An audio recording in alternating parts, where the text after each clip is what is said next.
Meus irmãos, vamos para o texto da exposição de hoje. Vamos ler o Salmo de número 88, versículos 13 e 14. São os versículos foco da nossa exposição. Diz assim: Mas eu, Senhor, clamo a ti por socorro, e antemanhã já se antecipa diante de ti a minha oração. Porque rejeitas, Senhor, a minha alma, e ocultas de mim o rosto. Vamos orar. Nosso Senhor, ó Pai Santíssimo, mais uma vez nós estamos diante da Tua Palavra, graciosamente, fruto da Tua bondade, suplicando que nos ensine aqui para vivermos a fé piedosa, longe dessas quatro paredes, ó Deus, na vida comum, nos vários ambientes que o Senhor nos coloca, ajuda-nos, ó Pai. Rogamos ao Senhor, ensina-nos, instrui-nos, faz com que as aplicações sejam realizadas pelo Teu Santo Espírito vividamente. Nós sejamos bons ouvintes, não negligentes, mas operosos, praticantes. Baixa todas as guardas que tenhamos levantadas. Ajuda-nos nas nossas reservas, que possamos de fato compreender que, apesar do Senhor usar a instrumentalidade de um homem, é o Senhor que fala. Ensina-nos, ó Deus, em nome de Jesus. Amém.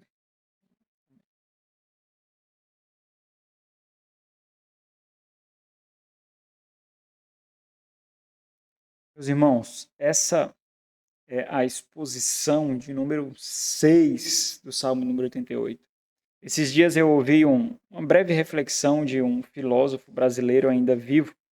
A reflexão dele acabou seguindo outra linha de raciocínio, mas a maneira como ele introduziu a sua reflexão me fez refletir em outras nuances, especialmente naquilo que a gente está meditando no Salmo de número 88. Ele diz o seguinte: você já nasce perdendo. A vida, ela não começa do zero. A vida não começa do ponto zero. E aí ele seguiu outras reflexões, fazendo a diferenciação de classes. Mas essa é uma verdade muito latente, irmãos. Nós já nascemos perdendo. A vida já cobra de nós fôlego, já cobra de nós tempo, já cobra de nós energia. Nós já nascemos dentro de um contexto de sofrimento, dores, enfermidades. Nós já nascemos numa realidade em que nós já nos tornamos devedores.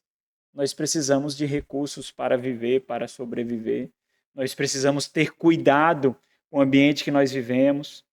Outros acabam fazendo isso por nós, mas o fato é que nós já nascemos perdendo. Isso não é necessário ser crente para entender isso.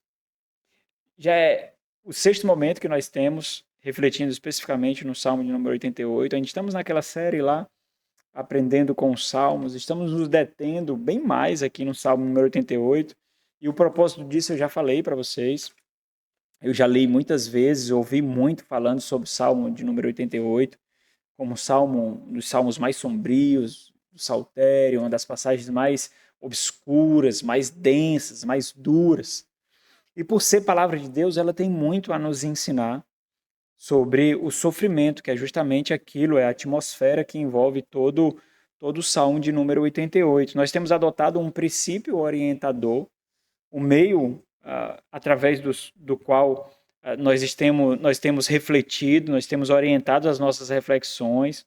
A confrontação para isso é a própria experiência de vida com a palavra de Deus. Então nós observamos aí uma contradição na própria humanidade, mas especialmente no povo de Deus, quando nós observamos o tema do sofrimento no Salmo 88, nós fazemos essa confrontação com essa contradição que nós observamos na nossa vida e na vida da humanidade de forma geral, na experiência de vida da humanidade diante do sofrimento. Especialmente o povo de Deus. O povo de Deus não tem buscado a Deus, na verdade tem acontecido justamente o contrário, e essa percepção nos tem feito considerar alguns questionamentos para isso, com a finalidade de avaliar e confrontar a nossa própria vida, a nossa família, a nossa fé. E nós temos feito alguns questionamentos para isso. Tenho repetido esses questionamentos ao longo das nossas reflexões, apenas com umas pequenas variações. O que nós temos feito com sofrimento? Quando ele nos visita, e ele nos visita em tonalidades diferentes, intensidades diferentes, mas ele nos visita. Quando ele nos visita, como nós temos recepcionado o sofrimento? Como crentes, ou como ímpios, como aqueles que têm esperança, ou como incrédulos? Para onde o sofrimento tem nos conduzido, já que ele nos oferece muitos caminhos, né? Existem muitos caminhos para saciar a fome, existem muitos caminhos para saciar um desejo, existem muitos caminhos para saciar a sede, existem muitas portas abertas, Satanás também abre portas, mas para onde o sofrimento tem nos conduzido? Como o sofrimento tem afetado o nosso relacionamento com Deus, com o meu cônjuge, com os meus filhos, com os meus pais, com os meus irmãos, como tem afetado o relacionamento com a minha igreja.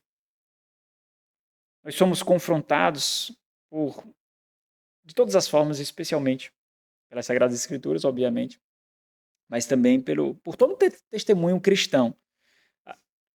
A nova aliança em Cristo Jesus, irmãos, mudou drasticamente a concepção de sofrimento. Mudou drasticamente. Tanto que, ainda na antiga aliança, existia foi desenvolvido um sistema parasitário, um tipo de teologia retributiva, por causa uma deformação da estrutura da antiga aliança, né?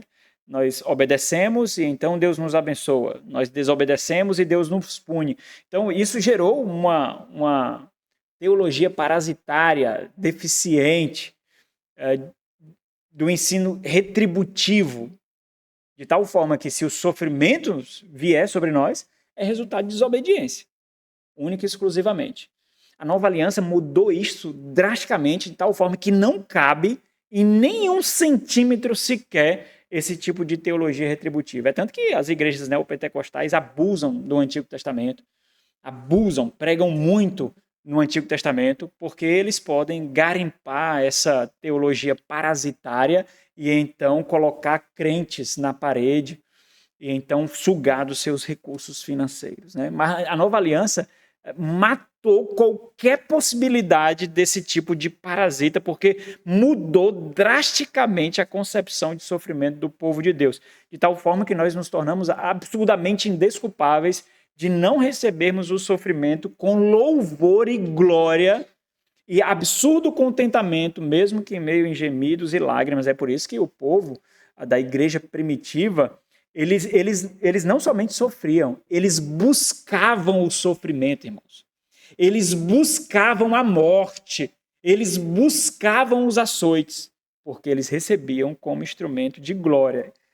E dessa forma também, por causa dessa concepção que foi compreendida pelos cristãos primitivos, a história da igreja nos constrange ao vermos justamente isso.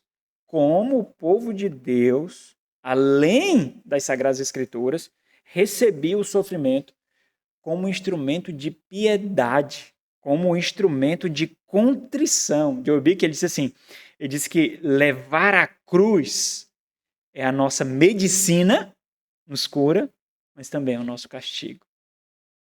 Thomas Watson, falar sobre sofrimento, falar sobre contentamento, né? Invariavelmente a gente vai para o puritano Thomas Watson, que escreve muito sobre isso. Ele diz que a fé preciosa é como as estrelas, brilha mais quando a noite é mais escura, não é? A gente vê tons da nossa fé que antes nós não víamos. E nós só vemos porque o sofrimento, as lágrimas do sofrimento, lavam os nossos olhos. E nós podemos vislumbrar algumas tonalidades que antes nós não víamos. Nós podemos caminhar para recônditos da intimidade com Deus, nos quais nós nunca tínhamos trafegado, nunca tínhamos visitado. Mas é o sofrimento que pega em nossa mão e nos leva chorando para lá. Mas o fato é que a experiência tem nos feito testemunhar o triste oposto disso. O sofrimento tem afastado muitos crentes de Deus, muitos. Por que isso acontece, irmãos? Eu acho que em medidas diferentes, cada um vai ter uma resposta nas suas particularidades, na sua experiência de fé, na sua experiência com Deus. Mas, sem dúvida, existem muitos fatores para isso. Muitos. Eu não quero ser simplista aqui, eu não quero ser simplificar. É tanto que as reflexões desse tema têm caminhado para um livro que eu tenho pesquisado sobre isso. Mas eu quero apontar aqui aquilo que eu julgo ser o motivo mais significativo disso acontecer, do sofrimento ter tem afastado muitos crentes de Deus. O fato é que a nossa cultura abomina o sofrimento, irmãos. A cultura da nossa geração, que não começou na nossa geração, mas tem sido o ponto mais elevado dessa realidade.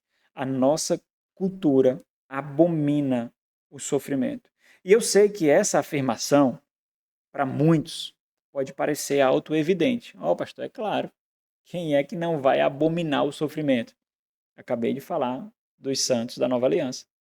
Acabei de falar dos santos da Igreja Primitiva. Eles não abominavam o sofrimento. Eles não foram ensinados a abominar o sofrimento. Mas, ainda assim, essa afirmação ela parece muito estranha. Na verdade, ela parece confusa, porque colocar nela um tom crítico parece estranho demais. Quem não abominaria o sofrimento?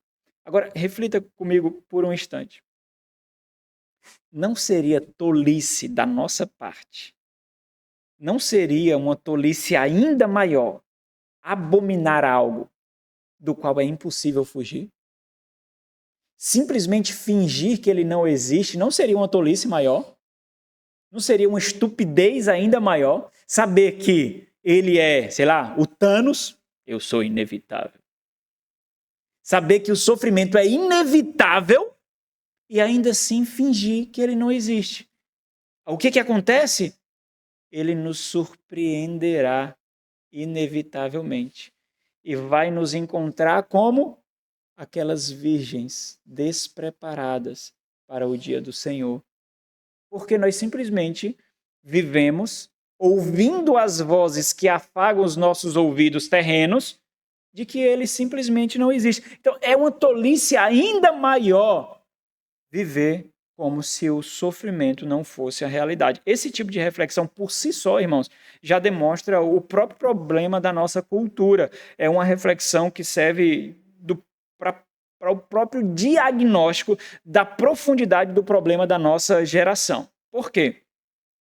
Porque não é possível viver sem sofrer. E essa não é uma constatação religiosa, não é uma afirmação religiosa, é uma constatação universal. Então, entendam, eu não estou aqui levantando a bandeira de algum tipo de filosofia pessimista, eu estou simplesmente trazendo a verdade. E a própria filosofia, pesquisa depois o que é verdade segundo o conceito filosófico. A verdade é aquilo que coincide com a realidade. É aquilo do qual eu não posso fugir. Essa é a verdade. É aquilo que coincide com a realidade. E a realidade é justamente essa. Seja os filósofos mais pessimistas ou não. A verdade é que viver é sofrer. O pior é que nós sabemos disso, irmãos. Você tem cicatrizes para mostrar disso. Você tem cicatrizes no corpo e na alma para testificar desse fato. Nós sabemos disso, nós realmente sabemos disso. Nós tentamos fugir de todas as formas, nós buscamos contextos e vozes que nos facilite essa fuga, nós criamos mantras, né? Palavras têm poder, determine. Nós tentamos fugir, nós criamos ilusões, meios analgésicos, mas nós sabemos que viver desse lado da eternidade, se for resumido de uma forma, é essa. Viver é sofrer. Por isso que os finais felizes nos encantam tanto. Sabe aqueles filmes de sessão da tarde? Nos encantam. É tão gostoso, é tão prazeroso ver finais felizes. Sabe quando nós assistimos um filme onde nós vemos ali resquícios de honra, resquícios, quem nunca ficou envaidecido assistindo Orgulho e Preconceito? Diário de uma Paixão, hein? Assistiram Diário de uma Paixão? Oh, filme bom, rapaz. Diário de uma Paixão. Tem aquele outro também, Diário de uma Paixão e Um Amor para Recordar. Oh, rapaz. É um filme que a gente fica maravilhado. Finais felizes, momentos felizes. Quem nunca ficou empolgado com esses filmes que mostram empatia, respeito, compaixão, consideração, cuidado, zelo, honra, ou até mesmo aqueles pequenos recortes que nós vemos nas redes sociais de pais reencontrando os filhos, soldados retornando da guerra, reencontrando os entes queridos, filhos reencontrando os pais, reencontrando amigos. Isso arrebata o nosso coração, parece que nos transcende por alguns instantes, nos tirando da realidade de tantos problemas a serem resolvidos, tantas coisas a solucionar, porque por alguns instantes isso realmente nos toma da nossa realidade. Nós passamos alguns instantes ali vivendo aquilo, sem dor, sem sofrimento, alívio, gozo, paz. Por isso nós lutamos tanto para proteger aqueles que nós tanto amamos. Quem é o pai que não tenta, mesmo que de forma errada, colocar o filho numa redoma de proteção, querendo blindar ele do sofrimento inevitável, inato a esse mundo. Fazem isso tanto que lhes desprepara. Mas o fato é que nós sabemos que o sofrimento vai alcançar a vida deles também. Nós sabemos que o sofrimento também os atingirá. É inevitável, irmãos. O apóstolo Paulo falou dessa experiência pela própria criação. Romanos capítulo 8, versículo 22 e 23, ele diz assim: porque sabemos que toda a criação, a um só tempo, geme e suporta angústias até agora. E não somente ela, mas também nós que temos as premissas do Espírito, igualmente gememos. E no nosso íntimo, aguardamos a adoção de filhos, a redenção do nosso corpo. João Calvino fez justamente essa reflexão no livro de número 1 das Institutas. Ele disse assim: incontáveis são os males que nos cercam a vida humana, males que outras tantas mortes ameaçam, para que não saiamos fora de nós mesmos, visto que o corpo é receptáculo de 1000 enfermidades e, na verdade, levando ele mesmo dentro de si as causas dessas doenças, a destruição. E de certo modo, a vida se arrasta entrelaçada com a morte. É isso mesmo. A vida carrega dentro de si mesmo a morte. Essa é a realidade pós-queda. Essa é a realidade pós-jardim defraudado, irmãos. Portanto, se essa é uma realidade inevitável, seria insanidade a humanidade viver tentando descartá-la, viver como se ela não existisse. Essa reflexão, ela é ainda mais pesada para o crente. As Sagradas Escrituras não criam uma fantasia para a gente. Não nos faz viver num mundo em que já contempla toda a profundidade da bondade e da glória de Deus. Nós somos ensinados profundamente em qualquer parte das Sagradas Escrituras. Pode abrir em qualquer momento, qualquer página das Sagradas Escrituras. Se você abrir, você vai encontrar um contexto de luta, de mortificação, de necessidade de Deus intensamente ali. Mas, além de toda essa sabedoria que nós encontramos, comumente, a nossa própria experiência e a própria Sagrada Escritura afirma essa verdade categórica de que o sofrimento é inevitável. Por exemplo, ele confronta Jó justamente com essa verdade. Jó está reclamando de quê? Viver é sofrer. Quando ele diz, em Jó capítulo 5, versículo 7, ele diz assim, ó, e eu peguei uma versão para ficar mais clara, Nova Almeida atualizada. Ele diz assim, mas o ser humano nasce para o sofrimento. Está reclamando de quê, Jó? Está reclamando de quê? Nascer é dar boas-vindas para a dor. Nascer é dar boas-vindas para o sofrimento. Quantos bebês nascem e têm como recepção a UTI de um hospital, a medicação?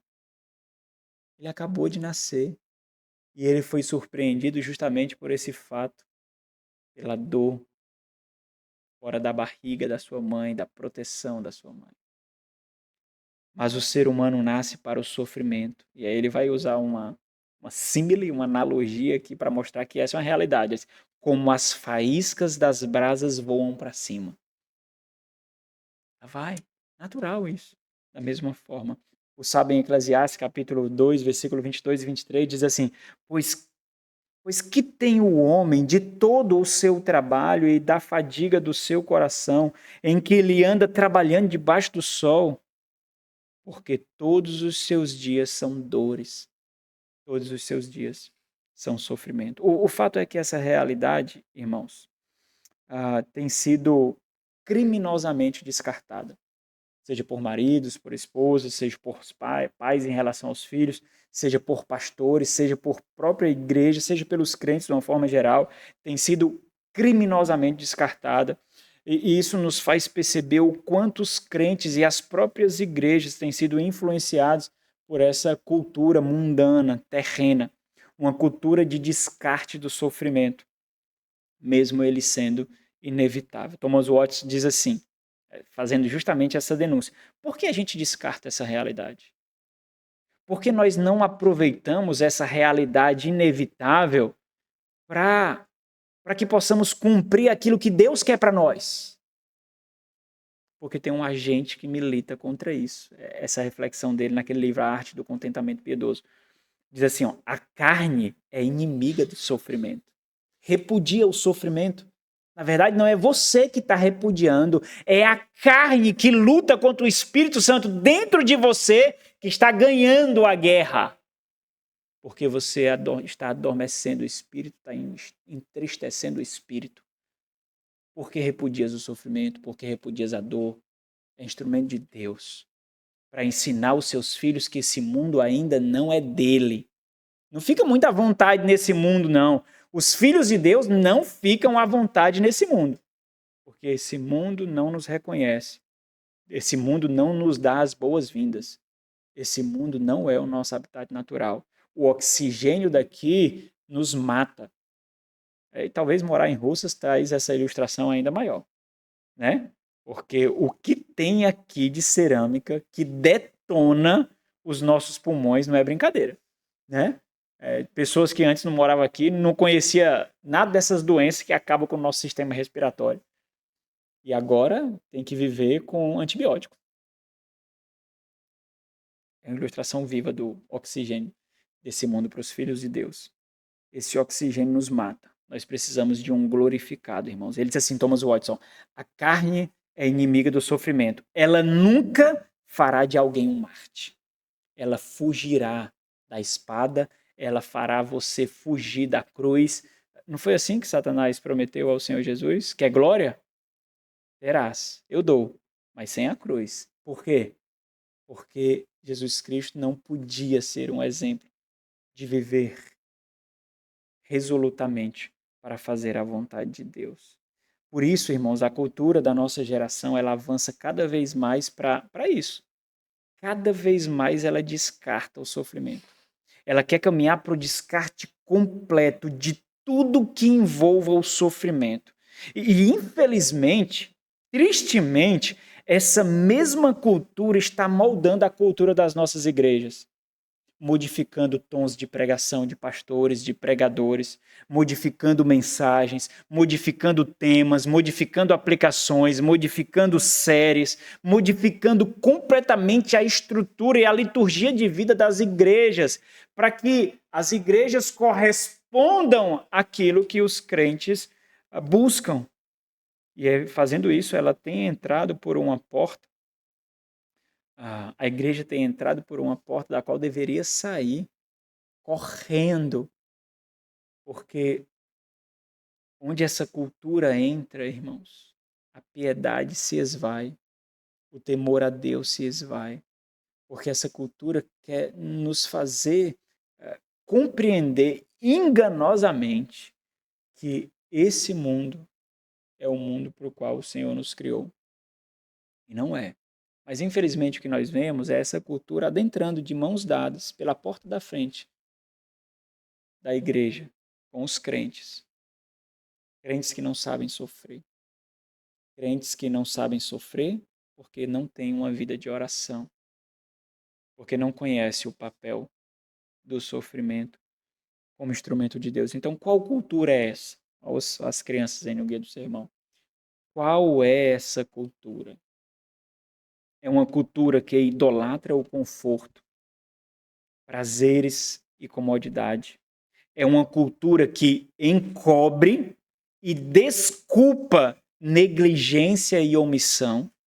É uma cultura que recompensa os preguiçosos, os fracos, os omissos, os frouxos e os covardes. É uma cultura que oferece meios e avanços tecnológicos para baixar o QI da própria sociedade. Esses dias eu estava vendo uma pesquisa que foi realizada nos Estados Unidos, mas serve para nós também, de que essa é a única geração onde o QI é inferior da geração passada. Com tantos avanços tecnológicos, uma cultura, irmãos, que oferece meios e avanços tecnológicos para disfarçar a estupidez, a tolice e a ignorância. Quando eu comecei o seminário, eu tomei um susto, porque eu sempre soube que eu era burro, irmãos. Eu nunca tive uma concepção elevada demais de mim. Nunca tive. Né? Apesar de lutar muito contra o orgulho, né? Mas eu sempre tive a noção de quem eu era. Quando eu entrei no seminário, foi uma desgraça, porque eu entrei com um mês de atraso. Quando eu entrei no seminário que eu me formei, né? Eu passei por 2 antes, brevemente. Quando eu entrei no seminário que eu me formei, eu tinha uns 26 pessoas na minha turma. E aí, as pessoas eram inteligentes demais, irmão. Você não faz ideia, não. Os caras citavam autores, partes de livro, nome de livro que eu não sabia nem que era, eu pensava que era receita. Eu não sabia, cara. Eu disse, rapaz, esse nome existe mesmo. Esse cara tá inventando, tá não? E aí eu passei mais de uma semana perguntando para todo mundo. Aqui é o primeiro semestre mesmo? Não, é não. É o primeiro. Não, pode, cara. Como é que eu tô atrás? Eu entrei um mês depois e o pessoal já avançou tanto desse jeito. E aí, beleza. Eu me recolhi à minha insignificância e continuei, né? Depois eu fui ver que o esforço vence o talento, né? O esforço vence o talento. Fui ver. Aprendi na prática isso. Beleza. E aí passou um tempo, né? Aí no segundo semestre entraram outros caras. Aí eu já era veterano, mas também não sabia de nada ainda, né? Mas entraram outros caras. E os caras entraram chegando. Aí, num determinado momento da aula, o professor estava fazendo a exposição da aula, era teologia sistemática, o professor Antônio Neto, e o cara fazendo perguntas. Como é que esse cara já sabe disso, né? E aí ele fazendo altas perguntas, inteligentes, cara. E não tinha nem esse negócio de inteligência artificial, né? Quando a gente foi ver, irmão, ele estava pesquisando tudo no YouTube, como fazer as perguntas daquela disciplina, no Google. Você acredita? Isso. O cara quer parecer inteligente, mas não é. Ele não é. Para que ele vai estudar se ele pode fazer perguntas inteligentes sem conhecer o conteúdo? Esse avanço tecnológico abre essas portas para a gente, irmãos. Olha, esses dias, não sei se vocês viram, mas esse negócio aqui é um espião, né? Você começa a falar sobre alguma coisa e ele começa a divulgar coisa pra gente. Por exemplo, eu, como estou escrevendo um livro, tentando escrever, né? Sofrendo para escrever um livro sobre sofrimento. Aí começou a aparecer várias propagandas para mim, facilitando a produção de um livro. Várias propagandas de gráfica, várias inteligências artificiais que escrevem o livro para você. E em vários momentos, não somente uma pessoa, mas várias pessoas fazendo Reels, oferecendo a pessoas comuns para que essas pessoas escrevam seu próprio livro. Então elas abordavam assim, não sei se é fantasia ou não, mas elas abordavam as pessoas, sei lá, numa oficina, diz assim, você tem vontade de escrever um livro? Eu nunca pensei nisso. Mas diga aí, se você fosse escrever um livro, qual era o tema que você usaria? Ele, rapaz, sei lá, modificando as bombas injetoras para melhorar o desempenho do carro. Pois eu vou escrever agora. Usar uma inteligência artificial. Pronto, seu livro está escrito com 120 páginas. O cara não sabe nem o que é preposição, irmãos. Mas o cara se tornou autor de um livro. Pergunta o que é advérbio. O cara se tornou um autor de um livro. Vocês sabem quantas pessoas criam e-books infantis por inteligência artificial para ganhar dinheiro na Amazon? Se tornou um ramo absurdamente vantajoso, irmãos. Absurdamente. Cria toda a fantasia por inteligência artificial, usa outra inteligência para fazer a ilustração e aí vai usando. Muitas pessoas criam um nome pseudônimo e colocam os livros lá. Aí o pai vê, R$ 2,99 para o meu filho, R$ 5,99 para o meu filho, os caras estão ganhando multidões de dinheiro, multidões de recursos para isso. Olha o que esse mundo é assim, irmãos. Cada avanço é um retrocesso. Você sabe disso. Toma um antibiótico. O que ele vai fazer com você? Vai curar a infecção, mas vai deformar o seu sistema imunológico de alguma forma. É assim. Nesse mundo é assim. Cada passo para frente é um retrocesso. Cada um.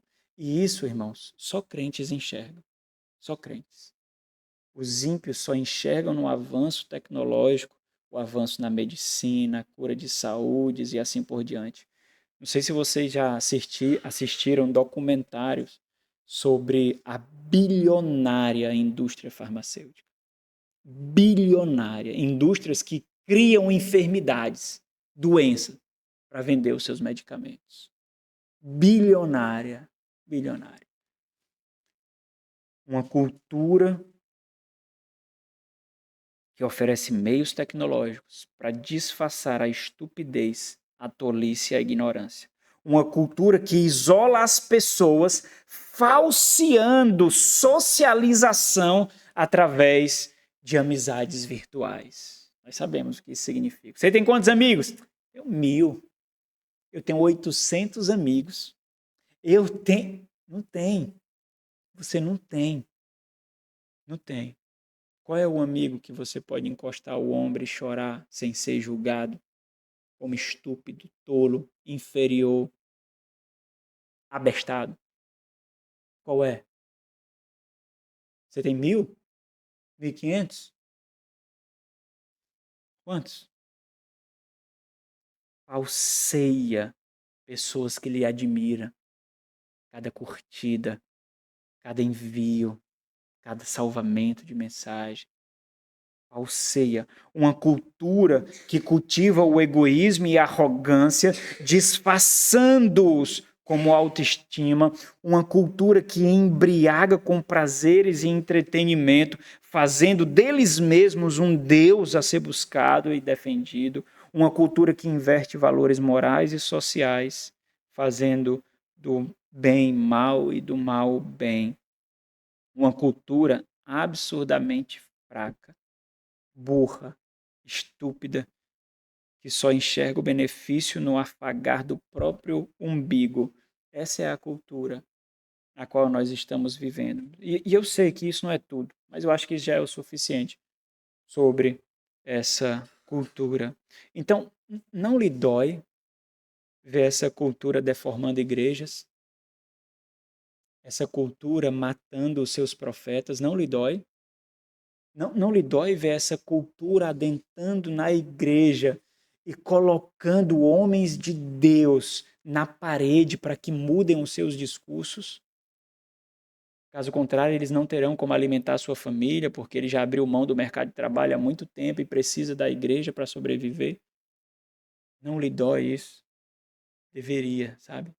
Deveria se machucar profundamente o coração da gente, deveria perfurar a nossa alma. Nós deveríamos ser os próprios instrumentos de exortação daqueles, sabe, esse que está ao teu redor? Digamos que essa pessoa que está do teu lado, ela começa a exibir essa cultura.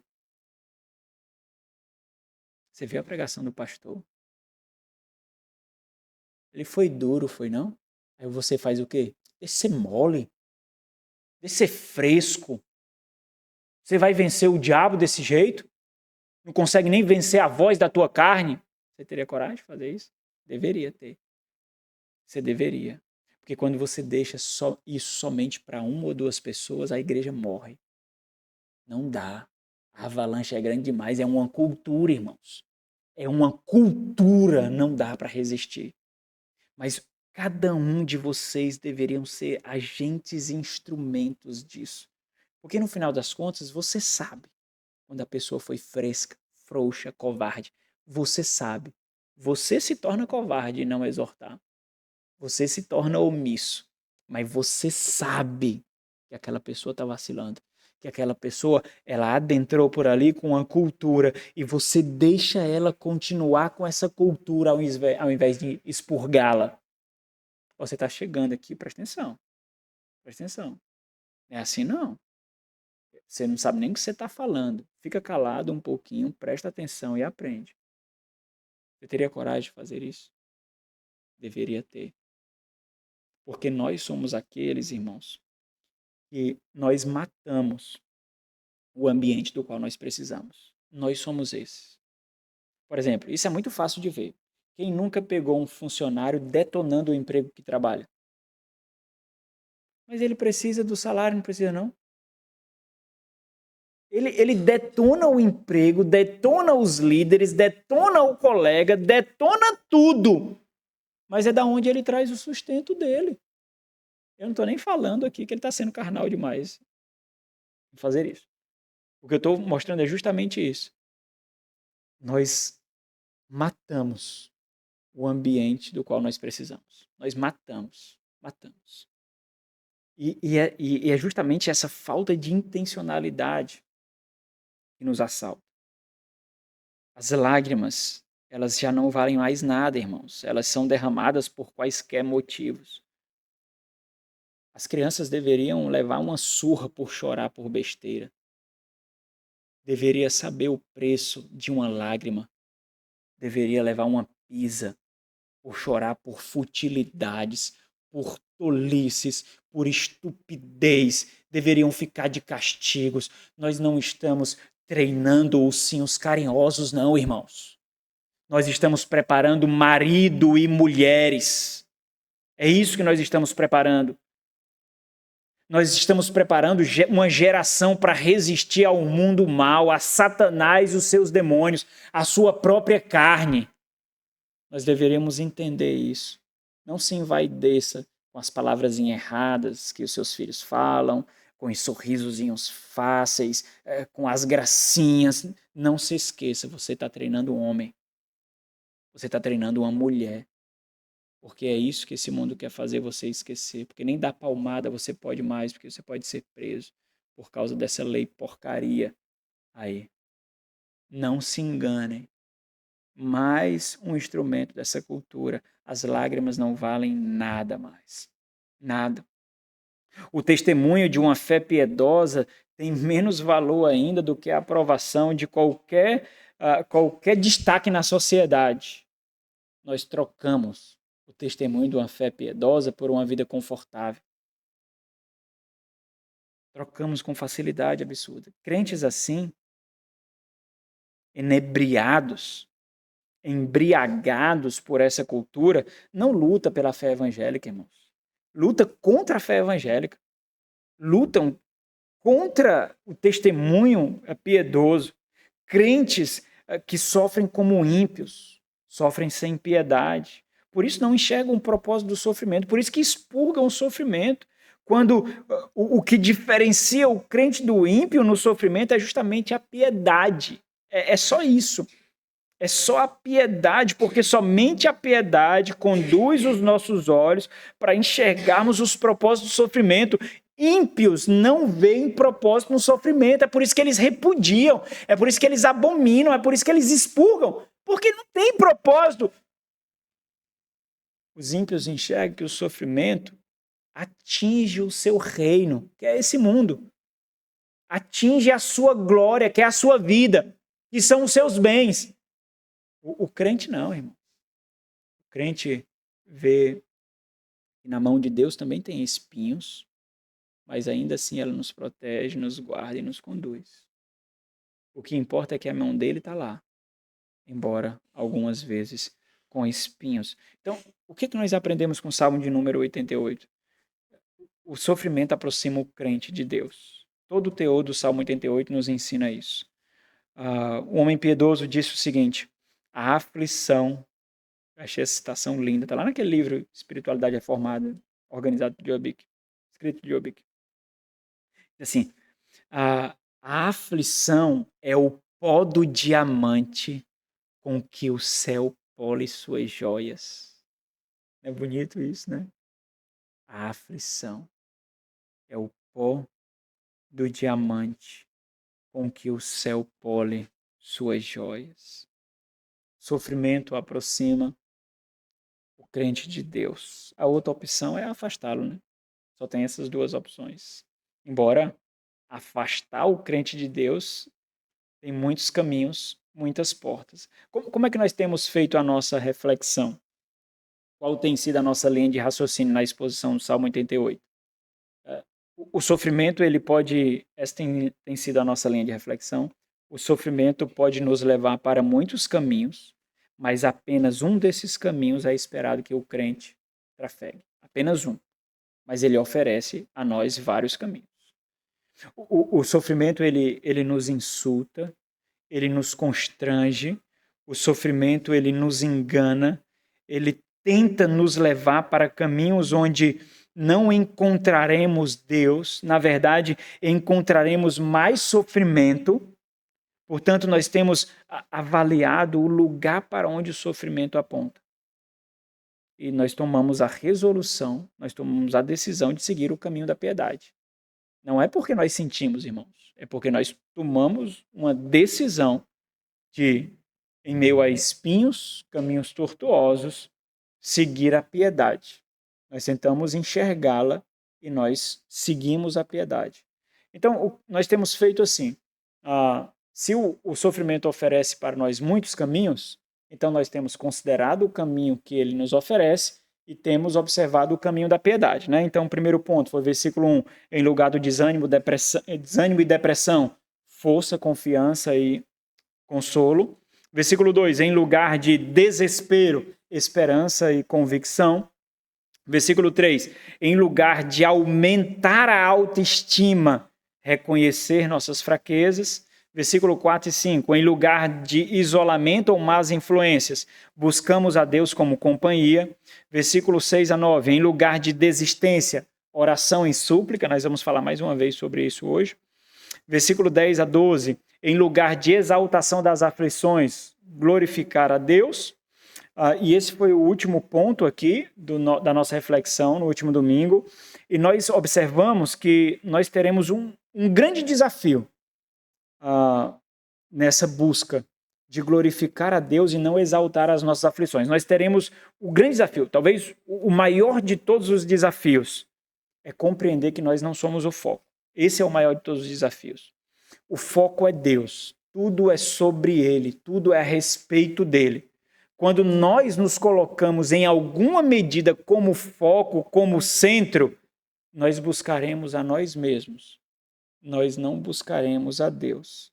E essa compreensão nos faz lutar contra essa cultura que diz que nós somos o foco. Então, nós temos algumas placas de advertências, nós temos alguns alertas de que, à medida que alguma voz, algum convite tenda a nos colocar em evidência, nos colocar como foco, sei lá, uma promoção, um intercâmbio, um curso, uma amizade, um elogio. Então, quando alguma voz ou alguma coisa tende a nos colocar como foco, nós ficamos alertas, porque nós sabemos que nós não somos o foco, mas isso será sempre uma tentação para nós.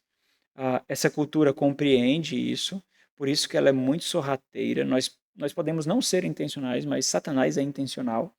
Essa cultura ela é muito sorrateira, ela é intrusa, ela é muito sagaz. E um dos grandes e mais bem-sucedidos artifícios presentes nessa cultura é justamente esse: nos fazer viver profundamente convictos de que nós somos o centro de tudo. Nós merecemos, nós podemos, nós precisamos. Esse é um dos grandes artifícios. E enquanto isso acontece, nós desejaremos tudo que nos coloque nesse foco. Sucesso, satisfação, prazer, entretenimento, curas, resoluções de adversidades, dinheiro, prestígio, honra, tudo, tudo. Roupa, redes sociais, engajamentos, tá ciente daquilo que viraliza, todo mundo está assistindo essa série, todo mundo está usando esse corte, todo mundo está usando essa roupa, a onda do momento é B-Tennis, B-Tennis. Eu duvido um homem falar isso 3 vezes e continuar parecendo homem. B-Tennis, B-Tennis, vai. Todo mundo está fazendo, né? Tudo que me coloque como foco, eu faço parte. Videogame, eu faço parte. Naturebas, eu faço parte. Ou seja, faremos tudo para conseguir satisfazer a nós mesmos.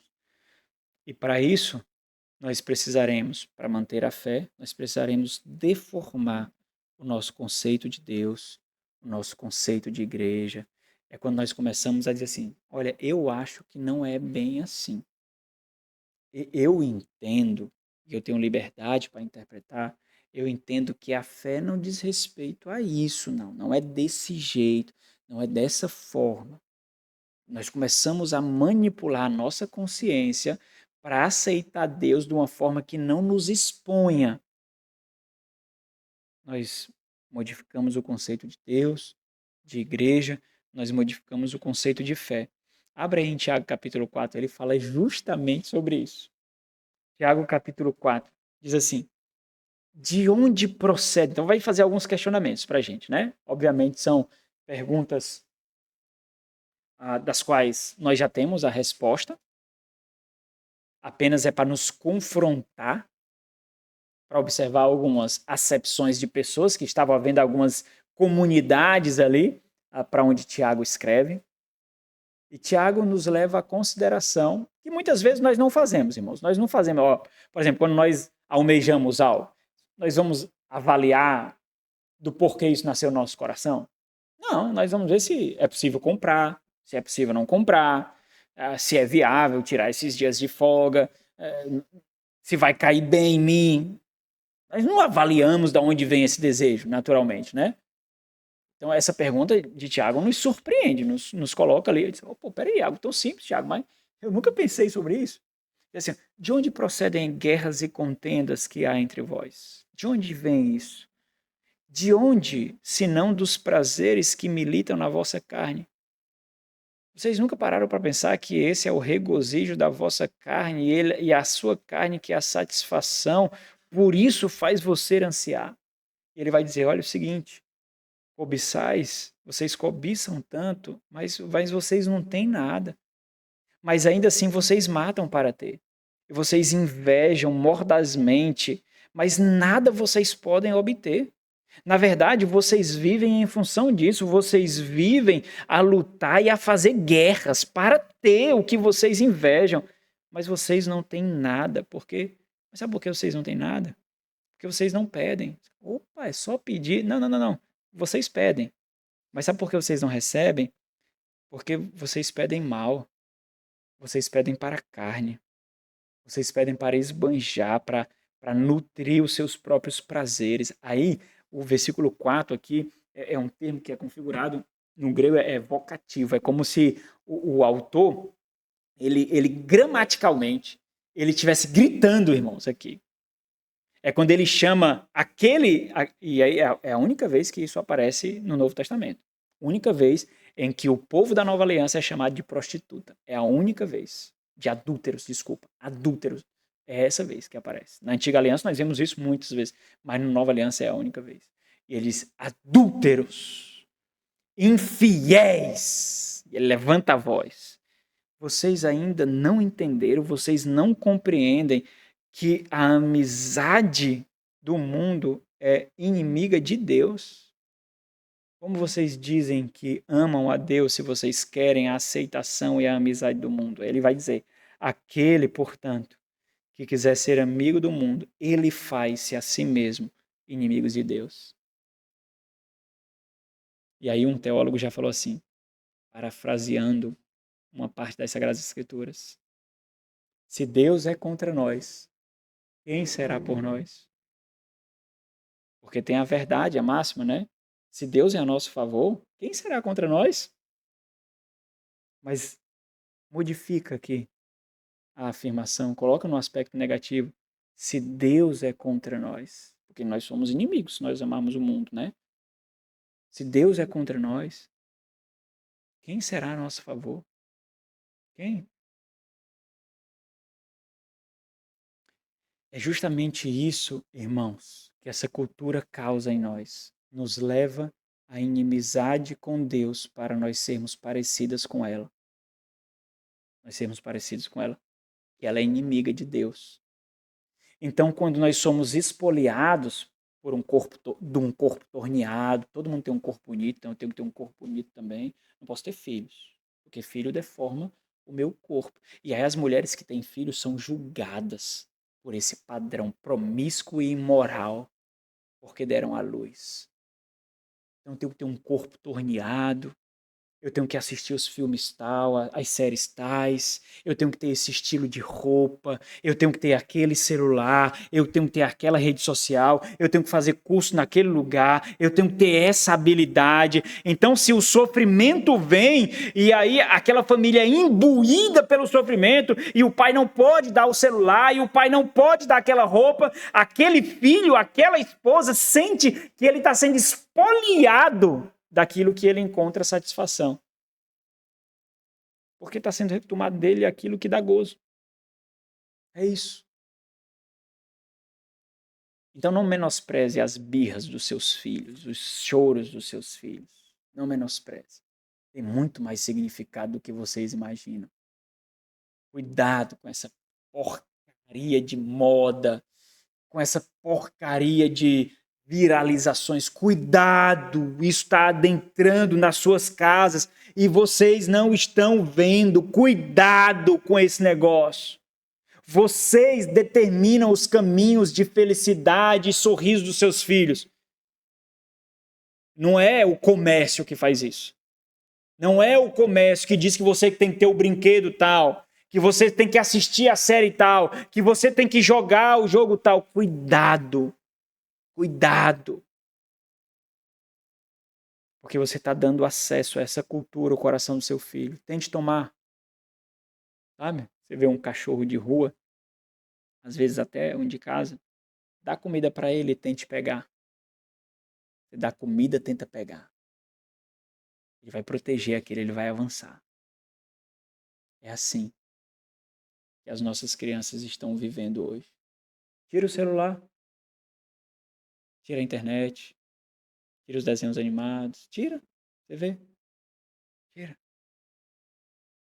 Então, nós mesmos abusamos da mente e do coração dos nossos filhos. Somos nós que fazemos isso. Nós deixamos entrar em casa, porque todo mundo faz, e aí nós estamos dando poder à cultura, nós estamos dando acesso à cultura. Porque meu filho vai ser o único diferente. Se ele for crente, ele vai ser o maior paradoxo da face da Terra. Então ele já tem que aprender desde cedo. Se ele não souber lidar com isso, quando ele completar 18 anos, ele vai ganhar o mundo, vai para a prostituição, imoralidade, distante de Deus, vai para o ateísmo, vai para a desgraça que ele vai prestar conta com Deus. Mas até lá não. Até lá não. Até lá ele vai conhecer o caminho da piedade, o caminho do amor a Deus, da devoção a Deus. Esse mundo, sabe o que é que ele faz? Ele faz aos jovens achar que nós somos retrógrados, antiquados, dinossauros, radicais. Não é isso? Não é? É isso. Porque de alguma forma essa cultura já teve acesso ao coração desses jovens para falar justamente isso. Tem que colocar adjetivos negativos, porque assim torna válida o grito de revolução deles. Valida. Eu só quero ser feliz. Eu só quero ter liberdade. A luta em meio ao sofrimento, portanto, irmãos, é para quem tem domínio do nosso coração. Para quem tem domínio do nosso coração em meio à dor. Quem o nosso coração ouvirá. Quem o nosso coração buscará. Alguns buscam se afundar na comida. Alguns buscam se afundar na imoralidade, na satisfação da pornografia e masturbação. Alguns buscam compras e compras e compras para ter um pouquinho de contentamento. Alguns crentes buscam a Deus. Crentes buscam o Senhor. Se nós vivemos para Deus, nós compreendemos que até mesmo nas maiores dores, Ele é o foco de tudo. Então nós desejaremos a glória dele em cada gemido, em cada dor. Foi assim que exclamou João Batista: convém que ele cresça e que eu diminua. Nós não podemos determinar os meios que nós seremos diminuídos para que ele cresça, irmãos.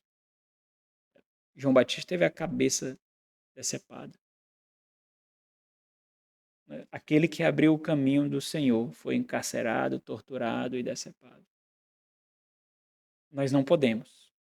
Mas isso não importa para a gente. Não deveria importar para a gente. O que importa é que ele cresça. E eu trago mais uma vez a citação de Thomas Watson, que eu li no último domingo. Ele disse assim: será que um homem ficará descontente com aquilo que produz glória para Deus? Será? Quanto mais pesada é o fardo da aflição, maior é o peso de glória para ele. Eu suplico a vocês, não olhem para o mal da aflição, mas para o bem que ela faz. Tudo isso, meus irmãos, nos prepara para enxergar aqui o versículo 13 e 14. Em lugar de desespero e ansiedade, qual é o caminho que nós seguimos? Oração perseverante. Em lugar de desespero e ansiedade, oração perseverante. Versículo 13 e 14 diz assim: mas eu, Senhor, clamo a ti por socorro. E antemanhã já se antecipa diante de ti as minhas orações. Por que rejeitas, Senhor, a minha alma e ocultas de mim o rosto? Meus irmãos, esses dias eu vou fazer aqui uma analogia grande aí. É uma analogia que se vocês não pegarem o fio da meada, eu vou me sentir mais burro ainda, mas eu vou fazer. Esses dias eu estava ouvindo uma doutora em psicanálise falando sobre ansiedade. Fizeram uma pergunta a ela: doutora, da onde vem a ansiedade? E aí é um tema que eu gosto muito, né? Da onde vem a ansiedade? E ela trouxe algumas informações assim bem interessantes. Depois eu fui pesquisar essas informações, né? Para entender mais de fato disso, para saber se aquilo que ela estava fazendo era verdade. Porque a gente confia em algumas pessoas e acaba se dando mal. Mas depois eu fui pesquisar. Ela disse que ano passado o termo ansiedade foi a palavra mais buscada pelos mecanismos de busca da internet. Foi a palavra mais buscada, superando felicidade, família, viagens ou trabalho. Ela então desenvolveu um pouco mais e ela diz que o ser humano ele nasce com 2 códigos para o seu funcionamento, 2 sistemas para o seu funcionamento. É o sistema parasimpático e o sistema simpático. São divisões do nosso sistema nervoso anônimo, com os quais nós convivemos tranquilamente. E eu pesquisei um pouco mais sobre isso. O sistema parasimpático é o sistema comum com o qual nós vivemos. É aquele sistema que gerencia os nossos nervos no dia a dia. Corresponde à realidade natural da nossa existência. Coloca freio nas nossas angústias, nas nossas apreensões, nos acalma, restaura o nosso corpo, nos leva ao relaxamento, nos desacelera, regula o nosso time, mas também tem um sistema parasimpático ou simpático. Esse sistema simpático é que é a questão. Porque esse sistema simpático é o nosso modo de emergência. É aquilo que é acionado, e ela usou um exemplo, quando a janela do avião quebra. É aquilo que é acionado para resguardar a nossa integridade. É o sistema que serve como acelerador para a gente, que faz o nosso corpo se preparar para agir. Ele nos estimula, ele nos torna ativos, ele nos prepara para correr. Esse sistema simpático ele é ativado quando nós estamos em tensão, quando nós observamos que estamos em perigo. Então ele prepara o corpo para ação intensa. Ele ativa partes do corpo, por isso que esse sistema ele é chamado de correr e fugir.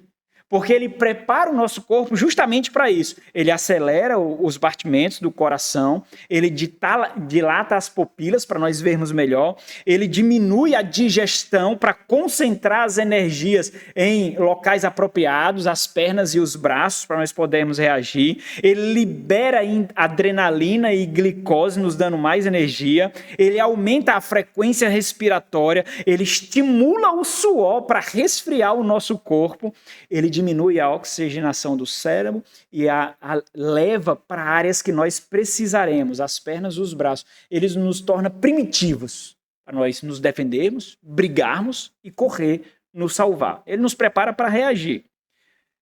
O ponto que ela diz é o seguinte: o problema das pessoas que vivem ansiedade é porque o sistema simpático travou. Elas não vivem mais no sistema parasimpático, que é o sistema que nos acalma comumente. Ela aciona constantemente o sistema simpático. Ela vive na tensão. Ela vive na apreensão. Ela vive na intensidade. Ela vive constantemente com esse sistema acionado. Pessoas assim vivem o tempo todo no acelerador, à espera de uma desgraça, com um medo absurdo. A qualquer instante pode acontecer um acidente, a qualquer instante eu posso ser assaltado, a qualquer instante aquele menino vai cair da bicicleta, ele não pode ir na bodega porque vai chegar um abusador, ele vai se perder, a qualquer instante ele espera um perigo, a qualquer instante uma briga vai acontecer, a qualquer instante ele vai perder o emprego, não vai passar de ano o filho, a qualquer instante vai acontecer uma desgraça. E isso leva a várias outras crises. Isso leva à crise de pânico, isso leva ao desajuste respiratório, isso leva a perder o fôlego, isso antecipa sintomas de infarto, isso causa taquicardia no coração. Isso é mais uma evidência de que nós vivemos num mundo de sofrimento. Nós vivemos num mundo que nos causa isso. Nós vivemos numa cultura que nos causa isso. O sofrimento, irmãos, ele oferece muitos caminhos para nós. Para quem vive assim porque todos os caminhos que escolheu foram caminhos errados. Todos. Porque foi inebriado, iludido por esse mundo, que prometeu toda a riqueza e satisfação, mas por um custo que no final das contas ele vai ver que não estava disposto a pagar, porque ele não sabia quanto valia a sua alma. E essa cultura ela faz isso com a ansiedade. Ela deforma a nossa alma até não nos restar mais nada. E depois, as cicatrizes da alma são impossíveis de serem retiradas, irmãos. Impossíveis de serem retiradas. Nós ficaremos com cicatrizes. Lembre-se do tópico da nossa reflexão de hoje. Em lugar de desespero e desesperança e ansiedade, oração perseverante. Em lugar de desesperança e ansiedade, oração perseverante. Entenda, a desesperança é o adubo do jardim da piedade, ou da ansiedade. A desesperança é o adubo do jardim da ansiedade. E na desesperança, é na desesperança que a ansiedade floresce. Ou seja, o fundamento da ansiedade é a desesperança. Por isso que ela fica ansiosa. Não tem quem esperar. Ela não espera em Deus, não espera no Senhor. A desesperança, ela repousa na incredulidade. É por isso que o autor aos Hebreus diz assim, Hebreus 3,12. Tende cuidado, irmãos. Jamais aconteça haver em qualquer de vós perverso coração de incredulidade que vos afaste do Deus vivo. É por isso que o salmista, no Salmo 42, ele chicoteia a sua alma, ele açoita a sua alma quando diz assim, ó, por que estás abatido, ó minha alma? Ele está pregando para ele mesmo, parece um louco, né? Ele está pregando para ele mesmo, ele está dizendo, por que estás abatido, ó minha alma? Por que te perturbas dentro de mim? Olha, ele está querendo matar quem? A ansiedade. Por que te perturbas dentro de mim? Por que te debates dentro de mim? Espera em Deus, pois ainda o louvarei. A Ele, meu auxílio e Deus meu. Então, quem vive nessa prisão a céu aberto, irmãos, que é a ansiedade, não compreende a saída. Não enxerga a saída. Não enxerga a porta aberta em que o Senhor abriu. Porque onde reina a desesperança, onde reina a ansiedade, não há lugar para a vida de oração, que é o antídoto dessa desgraça. Uma vida de oração. Então, se o sofrimento ele nos açoita persistentemente, oferecendo muitas saídas, a piedade nos mostra qual é a saída. É dobrar os joelhos e orar. Com a mesma ou maior perseverança com que o sofrimento nos assalta. Então, vamos fazer aqui o uso dessa analogia agora. Eu falei sobre esse sistema simpático, parasimpático, eu vou focar no simpático aqui. Vamos fazer essa analogia desse sistema agora na vida espiritual, contrastando o sofrimento e a oração. Nós somos crentes, Quando nós nos deparamos com a realidade na nossa vida, nesse mundo, irmãos, nesse mundo caído, nesse mundo que repulsa a Deus, nós percebemos de forma ainda mais intensa que nós não pertencemos a esse mundo. Esse mundo não é nosso. Nós estamos em perigo nesse mundo. Nós precisamos ficar alertas nesse mundo. Nós somos rodeados por realidades caídas, perversas, ímpias. E isso deveria acionar em nós esse sistema simpático espiritual. Mas, diferentemente do sistema simpático natural dos nossos nervos lá, que nos leva à ansiedade, esse sistema simpático espiritual devia nos colocar no modo de emergência, nessa tensão espiritual, para nos fazer viver em oração. Porque desse lado aqui nós vemos que nós estamos em perigo, nós vivemos em modo de emergência, porque nós não estamos na nossa pátria. Nós estamos rodeados de pessoas que nos frustram constantemente, de pessoas infiéis, de pessoas ingratas, de pessoas que nos enganam, de pessoas ímpias que tramam contra nós, de pessoas que podem ser perigosas para nós. Pessoas que nos oferecem benefícios somente para conquistar o nosso coração, somente para nos seduzir, para nos enganar, para nos afastar de Deus. É um relacionamento, é uma amizade, é um amor, é um trabalho. É um bem. Então, entenda, não é o sistema simpático da carne que leva à ansiedade. É o espiritual que leva à vida de oração.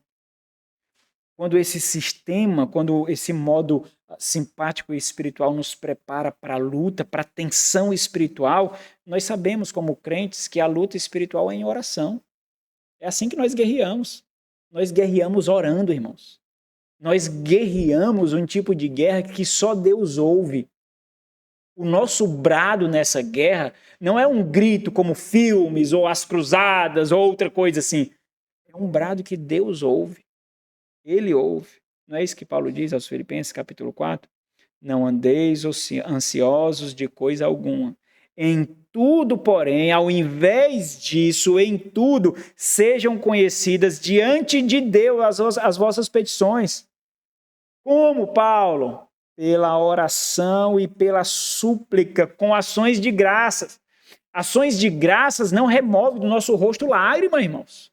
Por isso que nós somos o mais absurdo paradoxo, porque nós estamos contentes chorando. Nós estamos satisfeitos gemendo. Nós estamos em paz com Deus, tendo nosso corpo moído. Nós somos o mais absurdo paradoxo. Regozijai-vos na esperança, sede pacientes, diz Paulo, Romanos 12, na tribulação, na oração, perseverantes, Paulo diz. 1 Tessalonicenses, orai sem cessar, 5,17. Hebreus 4,16, acheguemo-nos, portanto, confiadamente junto ao trono da graça, a fim de recebermos misericórdia e acharmos graça para socorro e ocasião oportuna. Na vida cristã, irmãos, a oração é a primeira ação na estratégia e o primeiro movimento na guerra, a oração. Lembre-se de que o sofrimento oferece muitas saídas para nós, muitos caminhos, mas para o povo de Deus só existe um, exclusivamente um.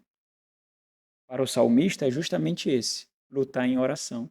É por isso que ele eleva, é como se ele tivesse, irmãos, açoitando a sua própria carne, que inclina ele para se afastar de Deus.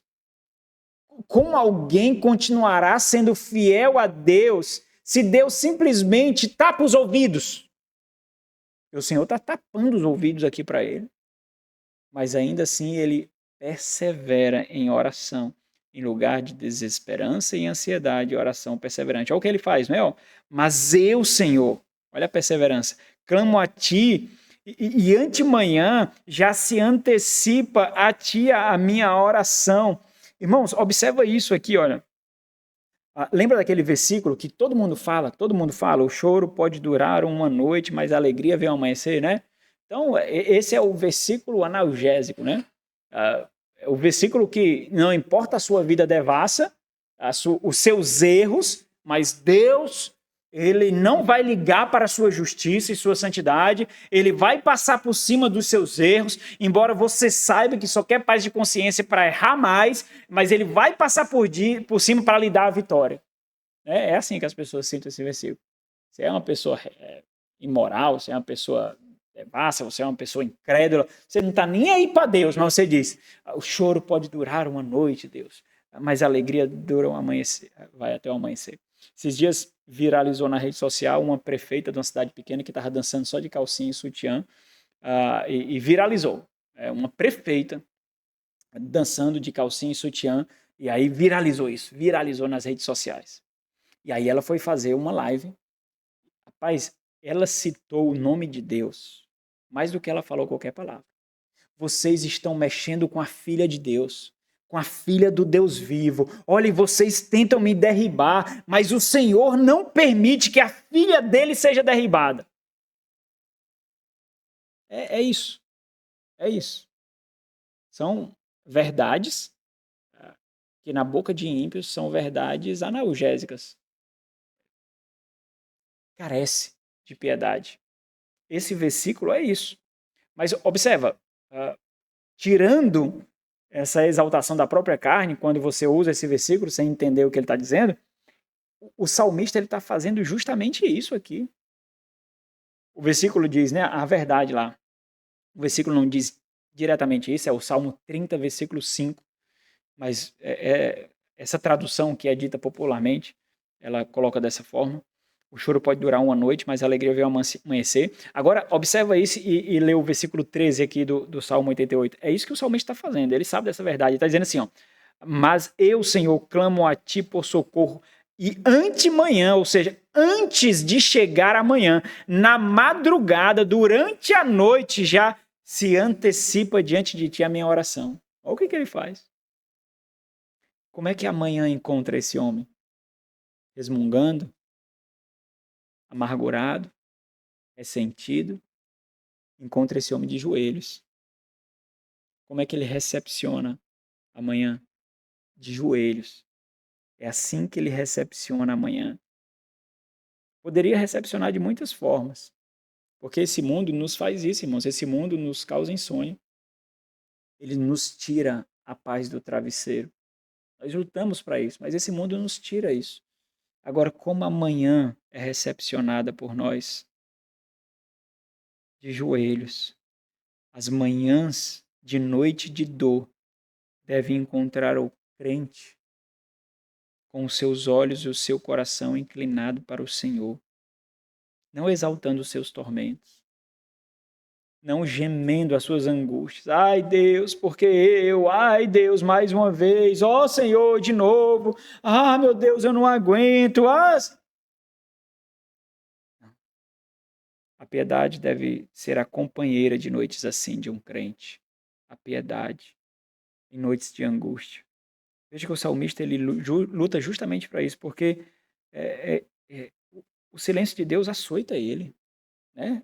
Olha, o versículo 14. Por que rejeita, Senhor? Por que rejeitas a minha alma? Eu anseio por ti, tu me rejeitas. Por que te ocultas o rosto de mim? Por que esconde a face de mim, ó Deus? Observa o que ele continua fazendo perseverantemente em oração. Essa geração fraca não sabe o que é perseverar, não, irmãos. Não sabe. Essa geração fraca, ela fica com a amargura de Deus, sim. Ó. Eu venho para a igreja buscar a vitória, o que é que eu encontro? Só exortação. Eu quero é vitória. Eu quero é vitória, eu quero cura, eu quero prosperidade, é isso que eu quero. O salmista, ele não esconde a sua frustração de Deus. Nós podemos ser sinceros com Deus, irmãos. Ele não esconde a sua frustração, ele expõe a sua frustração. O silêncio me esmaga. É isso. O teu silêncio me fere. Me deixa no abismo, no precipício. Estou para cair, ó Deus. Eu estou lutando para não ficar amargurado, para não ficar ressentido, Deus. Eu estou fazendo isso agora. Spurgeon chama isso de santa ousadia. Santa ousadia do salmista. Santa ousadia. Então, para a gente concluir, entenda, meu irmão. Para a gente concluir aqui. Sempre será um intenso desafio colocar o alvo do nosso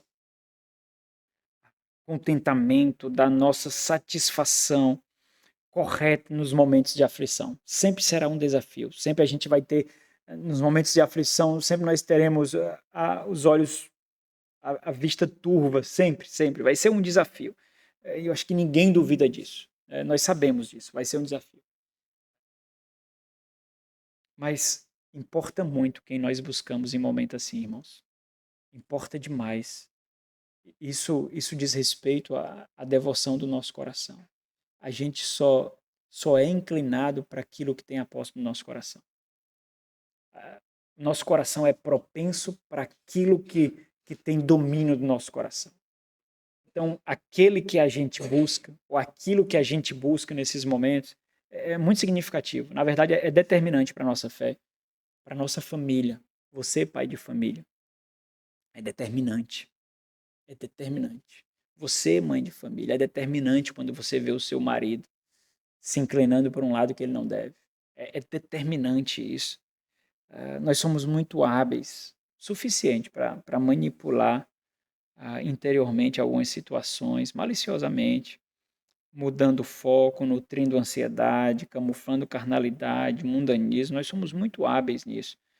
Mas com isso nós podemos chegar a alguns alívios momentâneos. Eu não duvido que Satanás poderia dar, se não tudo, mas muito aquilo que ele ofereceu para o Senhor Jesus. Tanto que em nenhum momento o Senhor Jesus disse que ele estava mentindo, nenhum momento. Então nós podemos chegar em alguns alívios nas portas que nós entramos erradas, mas são apenas alívios momentâneos. Um dia nós colheremos os frutos disso e nós não não teremos capacidade suficiente para contabilizar e será a eternidade de dor por saber que fomos nós que negligenciamos. Então, o que é que nós aprendemos no Salmo número 88? O sofrimento pode levar os homens para muitos lugares, mas ele aproxima o crente de Deus.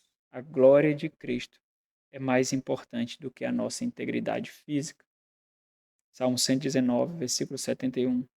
Foi-me bom ter eu passado pela aflição, para que aprendesse os teus decretos. Nosso Senhor, graças te damos por mais esse tempo de reflexão. Muito obrigado, Deus. Obrigado por tua bondade. Obrigado por tua misericórdia, pelo teu auxílio, ó Deus. Ajuda-nos a compreender as artimanhas dessa cultura, da qual nós não podemos nos desvencilhar sem sermos sequer tocados por ela. Nós não podemos sair dessa realidade. O teu próprio filho orou ao Senhor por nós não fôssemos retirados desse mundo, mas fôssemos guardados do mal. E assim nós rogamos, assim como fez o Senhor Jesus mais uma vez. Nós sabemos que não podemos ser retirados desse mundo até que os teus propósitos se cumprem em nossa vida. Mas nos guarda do mal, Deus. Guarda o nosso casamento, nossa família, nossos filhos. Em nome de Jesus.